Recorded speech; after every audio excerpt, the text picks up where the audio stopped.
Bom pessoal, estou aqui em Miami Beach, Norte Miami Beach. Vim aqui agora para mostrar para vocês a estrutura que nós preparamos aqui para atender a todos vocês, tanto as pessoas que estão desenvolvendo esse trabalho como aqueles de 2013 para se recuperar. É aqui, neste ambiente, que nós vamos atender cada um de vocês, tá bom? Vem para cá que eu vou mostrar para vocês algumas estruturas que nós preparamos para vocês.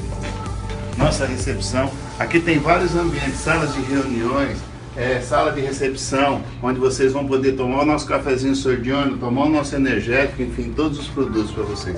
Nesses ambientes aqui nós vamos atender cada um de vocês, cada líder, pode trazer teu pessoal para cá, só que tem que ser sempre agendado, tá? Vocês vão falar com a nossa recepção, vocês vão falar com os nossos funcionários, eles vão agendar os dias. O espaço é pequeno, mas o coração é muito grande para atender cada um de vocês.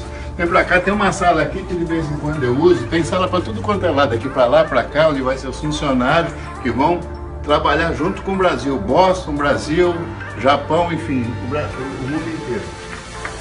Aqui é uma sala que eu uso junto com o senhor daqui, é uma pessoa maravilhosa que vocês vão ter oportunidade de conhecer, nas próximas reuniões ela vai estar junto.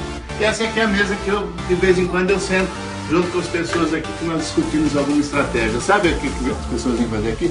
Buscar recuperação 2013, informações, apoio, suporte, e também o certificado da nossa moeda Vibecoin, que no dia 15/6, semana que vem, já vai estar aí, ó, e depois no dia 15/7 para todo mundo do planeta inteiro, né? Nós somos global hoje, nós estamos no mundo inteiro hoje, tá bom? E semana que vem se preparem, dinheirinho no seu cartão.